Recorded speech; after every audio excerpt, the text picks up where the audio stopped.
Let me tell you of a time when Jesus would have died even before going to the cross. While I was reading deeper into the life of Jesus, I discovered one big detail about Jesus' character. Jesus was unapologetically audacious. Yes, if you don't know, Jesus feared nobody in his time, and he always spoke the truth, like he was ridiculously truthful. He didn't care if the truth will hurt you or not. And then I thought to myself that I'm not as bold as audacious as Jesus was. And if I want to be a true follower of Jesus, I need to be as bold and as audacious like Jesus. So I even said I would paste a quote on my wall to crystallize this character of Jesus in my mind so that I can begin to follow him. This quote, be bold and audacious like Jesus. That's what I will write.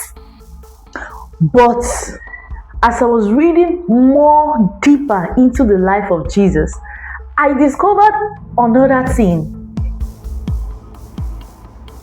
A time when the enemy, the devil and his agents wanted to use this unique character of Jesus to kill him. So this was at the peak of Jesus' ministry, when the whole of Jerusalem was on a standstill because of Jesus. And these people, these devil's agents, they were so angry, jealous, and hated Jesus so much, and they were looking for every means to kill him. I call these people devil's agents because they were ruled by sin. They were ruled by their greed, their jealousy, their hatred. And who is the father of sin? The devil. But actually, these people are the Pharisees. We all know them. In Matthew chapter 22, they were looking for ways to kill Jesus. And then, while they were plotting, they discovered this big flaw in Jesus' character. So they thought, which was his audacity. I believe in that their meeting, they will be like, we have hit the jackpot. This time, we have gotten him. Remember that time when he called us blind leaders and blind guides that will lead the people into the ditch? Or is it the time when he called us hypocrites in the midst of everybody, and he said that we serve God with our lips and not with our actions? Like, this guy is audacious, and this is audacity, we will use it against him. And to even crown it all, this guy, this man has the audacity to flog and chase people out of the temple because of his belief. I believe that they will be like, we have gotten him. And they were right. Jesus' message was so bold and audacious that there was even a time when even his own disciples, Jesus' own disciples, turned their back at him and left him because of his message was too hard to follow. So these Pharisees planned that they would trap Jesus in a way that he would audaciously call out the Caesar in one of his crusades so that he can be arrested and killed. Or so they thought. Let me tell you, whenever the devil wants to strike you, he knows that the place of the greatest impact will be your weak point. Remember in the book of Matthew, when Jesus has fasted for 40 days and 40 nights, and the enemy came to attack him, the first thing the enemy gave him was bread. Why? Because he knew that Jesus' weakness at that point was hunger, and the thing that Jesus needs the most was food. So the devil presented food to Jesus.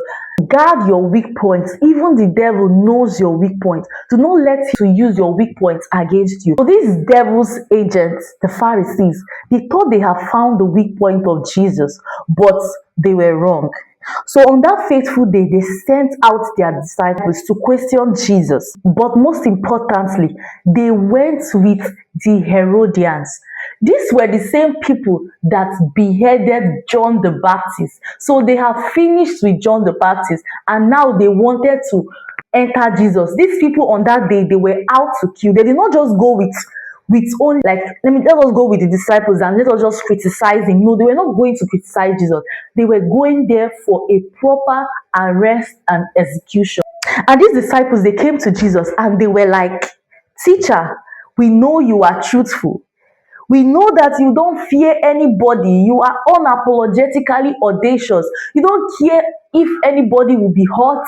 You don't care if you don't play favorites. They said everything they would say. By the time they finished speaking, Jesus already knew what they were saying. Let me tell you, the Pharisees were seeing Jesus as audacious, as ridiculously truthful, as a very bold guy and phrase guy. But they forgot one big detail about Jesus' character, which is his wisdom and discernment. So immediately the disciples finished speaking. Jesus knew through the spirit of wisdom and discernment that it was a trap. And his answer that disappointed the Pharisees and also marveled the crowd. His answer was, give unto Caesar what belongs to Caesar and give unto God what belongs to God. And the most funniest part of that, the whole thing was that even before Jesus gave them their answer, he first casted them. He was like, you hypocrites. Don't you know that I already know you want to trap me? Even the disciples, they came and they were like trying to boost Jesus' ego like by calling him truthful, but the wisdom of Jesus saved him that day. His discernment saved him that day. So this whole story drove me to a new understanding about Jesus. Jesus was audacious and he was bold. But most importantly, Jesus was wise. Wisdom is very important. It will tell you when to speak, when not to speak. Audacity without wisdom leads to your destruction. Remember John the Baptist. John the Baptist had boldness.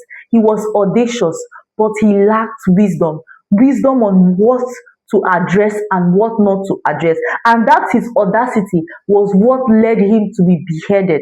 So the moral of this story is that be bold, be audacious, but most importantly, be wise, just like Jesus.